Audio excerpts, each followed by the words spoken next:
Thank you, Antonio, for the introduction. So you see my screen? Yeah. Okay.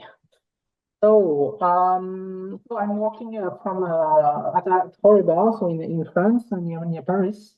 So HORIBA is a quite a big company, 8,000 people headquartered in Japan. And I will focus my presentation on the gratings that we are manufacturing here in France for lasers and also VUV spectrometers or monochromators that can be used indeed for advanced light source. So it's not working.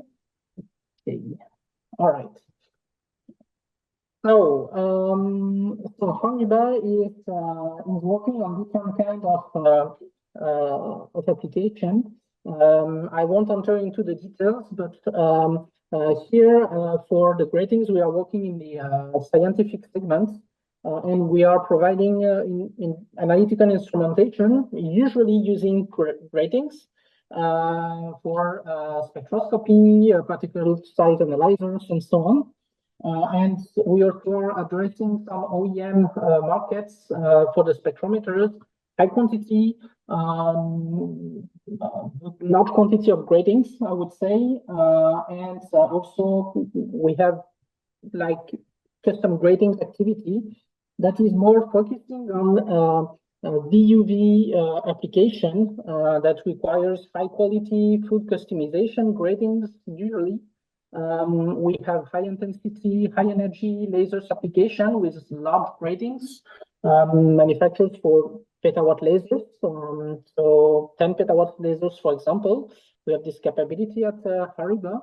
And we are also manufacturing gratings for space and astronomy application, but I won't enter into the details for this application. So all the custom gratings are designed and manufactured in France. And in France, HORIBA is the center of excellence for optical technologies or photonics technologies for our mother company in Japan.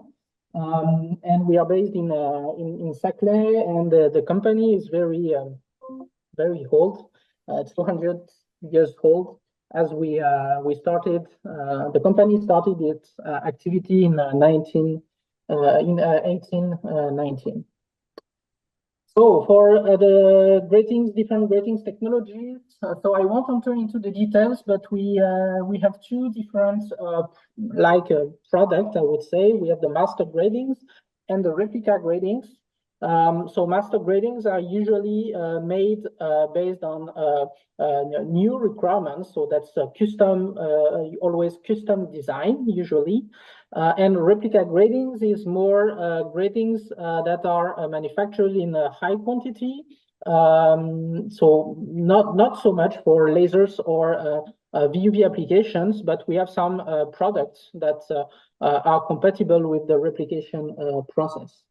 So mainly we are using the master gratings for this the laser application and VUV applications, and mainly the holographic recording and ion etching process. The other process, mechanical rolling, is not suitable because this is usually providing blazed gratings with a blaze profile, and as it's a mechanical rolling, this is giving too much light for a lot of applications. So that's why we are mostly focusing on holographic recording and also the application process. So thanks to especially for the masters, thanks to our broad range of capability and our facility, we can do full customization of the gratings, manufacturing the gratings on plain, spherical, toroidal substrates, different kind of materials, and different kind of size, up to 1.45 meters. So I will briefly introduce the laser gratings. Is just like a list of the feature, what kind of gratings we are manufacturing for the laser application. So the first grating for pulse compression lasers was delivered 40 years ago. So it was in 1983 exactly.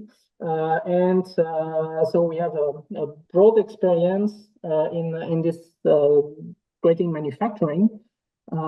We usually, so we can cover different broad of wavelengths from tie sapphire lasers, obviously, or PCPA, Ethereum doped glass lasers.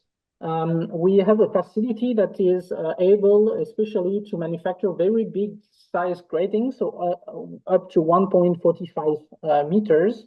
We can cover a broad range of groove densities, but obviously custom design is available, is possible upon request. In terms of optical performances, usually the gratings delivered are delivered with more than 90% diffraction efficiency. The wavefront is depending, the wavefront performances is obviously depending on the size, but we can reach down to lambda over 20 RMS. And we can consider different kind of substrates, so mainly fused silicon, but also we can consider ultra-low expansion glass like ULE silica or also zero dur. So this is our capabilities for the grating manufacturing. What we offer, we have the manufacturing, but also the metrology tools. We have several interferometers to measure the wavefront. And we have here an example of a 1 meter size wavefront map as an example here. And on a meter size grating also, we have this kind of measurement for the efficiency. So for the next slide, I have a couple of video just to show if it's working. Okay, so this is here to show a little bit our facility. So in that first part is the substrate. When we receive the big substrate here, it's an example of 1 meter size, and we start with the cleaning process. So this is here the handling into the equipment to clean the grating. Okay, so after the cleaning of the grating, we okay, that's not working. Oh, that's the shame. This is the most interesting part.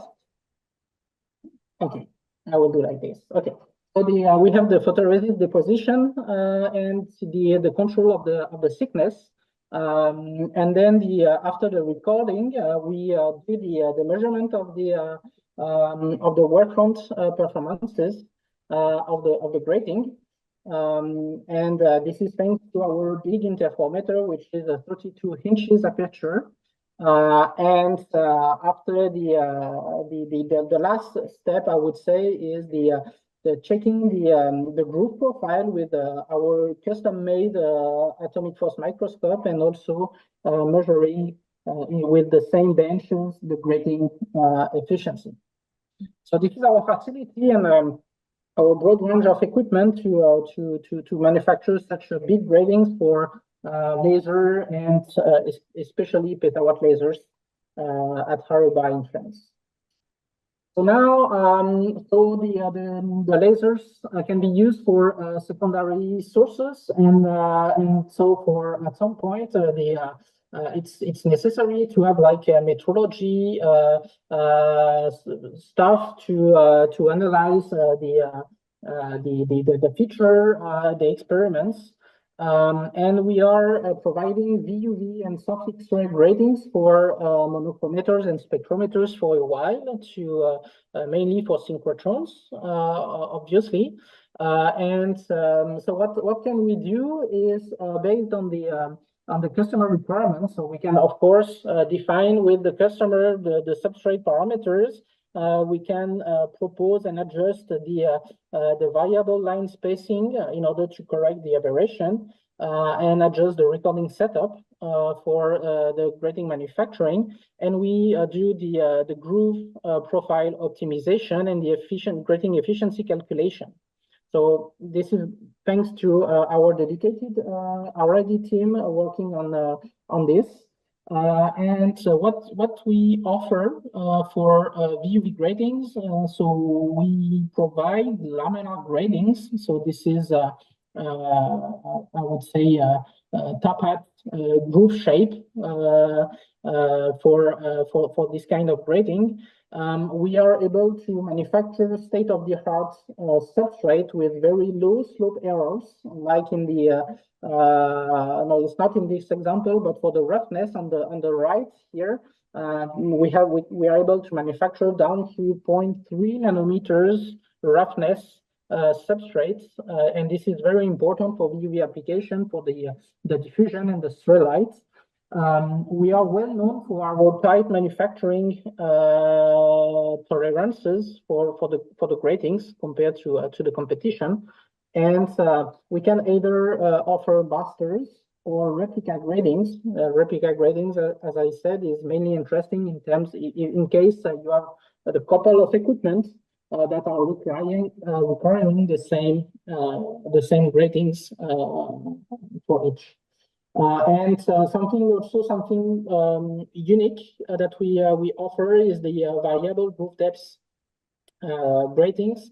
So we can change linearly the groove shape, the groove depths along the gratings. And in this short video or picture on the middle bottom middle is you can cover a broad range like 1 decade in terms of photon energy with the highest, I would say, efficiency possible, thanks to the adjustment of the groove profile. So the last talk.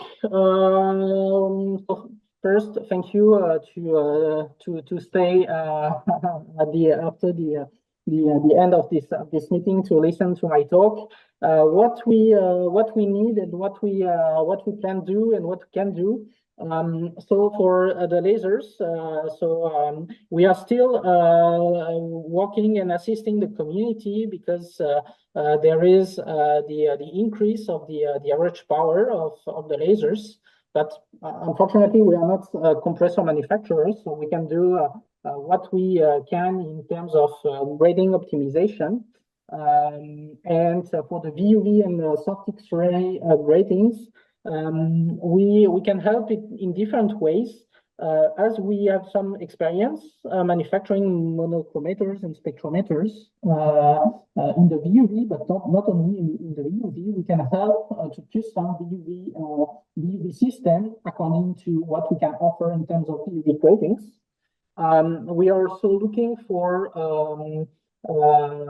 collaboration, I would say, to do like a LIDT testing on the VUV gratings, because like for the lasers, the power and the energy of the secondary sources are increasing, and we are interested to see where we stand in terms of LIDTs for gratings, for the coatings, for our master gratings, but also for the replica gratings.